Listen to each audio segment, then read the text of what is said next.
AfriGrow, the Garden Heroes program, proudly sponsored by Anglo-American Platinum.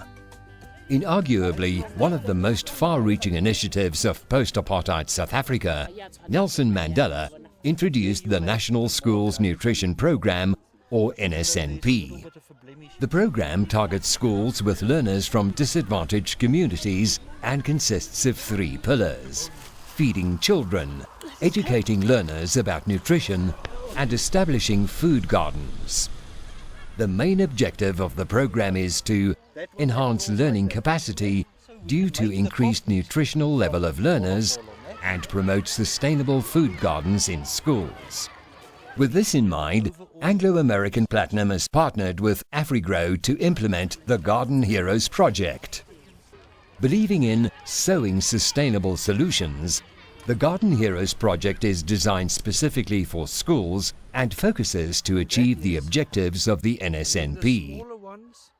The objectives of the Garden Heroes project is to develop sustainable food gardens that are a source of organically produced fresh fruit and vegetables, facilitate skills development of educators, learners, community members and general assistants at schools relating to all aspects of crop cultivation, improve business administration skills for participants, develop a good understanding and appreciation of natural cycles and their sustainable management, align training material to that of the school curricula, enabling educators to utilize the outdoor classroom of the garden itself, and to focus on the 3 pillars of sustainability: people care, planet care, and profit share. The reason why we decided to start this gardening is because our school is accommodating 60% of the needy learners who are residing in the nearby squatter settlement. So most of these learners are coming to school hungry, and because we are having the feeding scheme in our school premises, our intention is to supply the scheme with fresh vegetables. And ultimately our goal with this garden is to see a soup kitchen coming out of this year. On a weekly basis, we, to the less privileged, to the homeless, to the orphans, from the school side, we contribute back towards community. Partnership Development, Department of Education.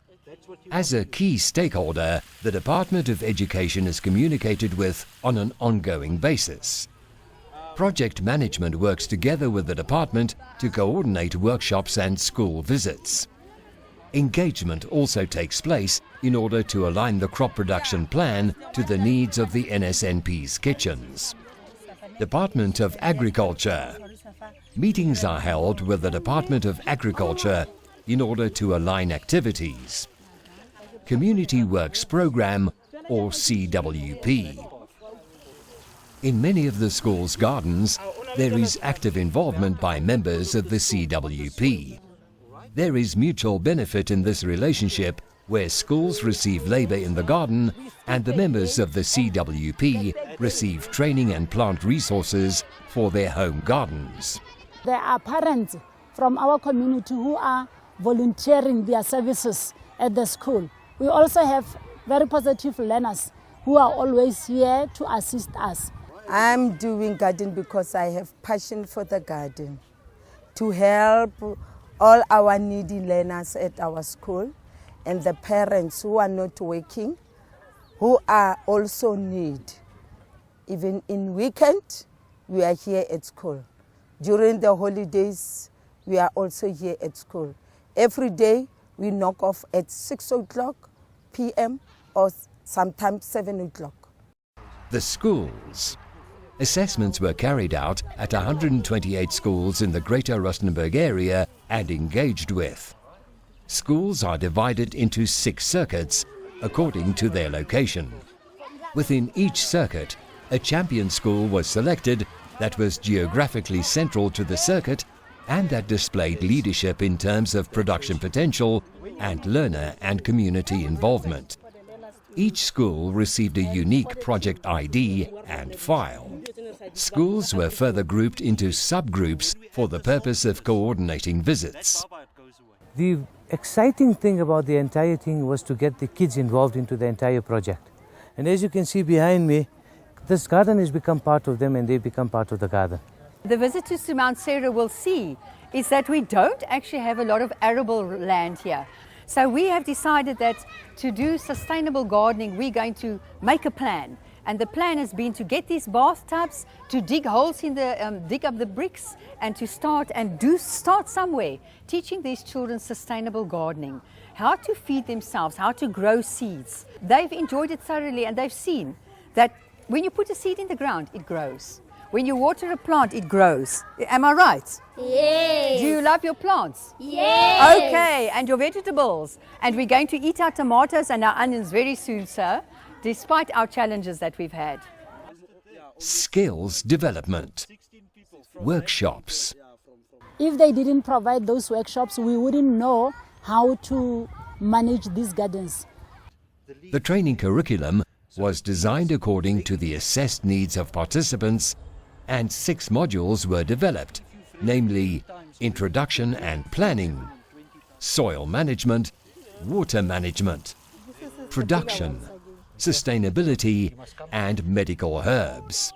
To see these kids developing themselves and nurturing themselves and educating themselves in this year is just phenomenal.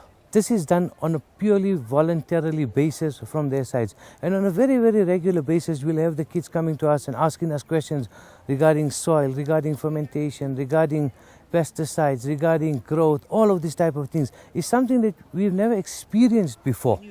Training visits. Visits to individual schools take place in the period between workshops to monitor the level of understanding of workshop content, to assess the level of implementation, and to assist on the ground where necessary. They are monitoring us almost on weekly basis. They are here to monitor us, and where they realize that we are having some challenges, they bring things to support us. Infrastructure, tools and equipment. A set of tools is provided for each project. This makes up a complete production set that enables the school to set up a garden from the initial stage of breaking ground to post-cultivation and harvesting. Garden infrastructure is developed at schools to support gardening activities. Fencing is erected and water infrastructure is established to conserve and manage this precious resource. There is a strong focus of rain catchment, and roof gutters are a vital aspect of this. Through AfriGrow, they brought this fence that you can see around, and now our garden is secured. They are providing the seedlings and the plankies for the gardens. Production. The production program has been developed in alignment with the NSNP's requirements at schools. Crops that are required in the school's feeding scheme are cultivated, as well as fruit trees and herbs that promote biodiversity and sustainability. We planted rows and rows of cowpeas, can you remember? Yes. And we picked them and we harvested them. And now we're going to cook soup with them for the school. We are harvesting our vegetables every 2 weeks, bi-weekly. Our intention when we harvest and the harvest is enough is to supply those families where there are orphans with fresh vegetables from our garden. And if it happens that the harvest is just enough, we can even sell. Anglo-American Platinum and AfriGrow believe that we can make a difference. With the assistance of AfriGrow and their partners, I mean, we've contributed back to society. We want to teach our learners also that they mustn't always depend on buying from outside. They can use their own hands to produce food for daily living. A hungry man is an angry man. Let's try and be sustainable. Thank you, Anglo-American Platinum, for making all this possible. AfriGrow, sowing sustainable solutions.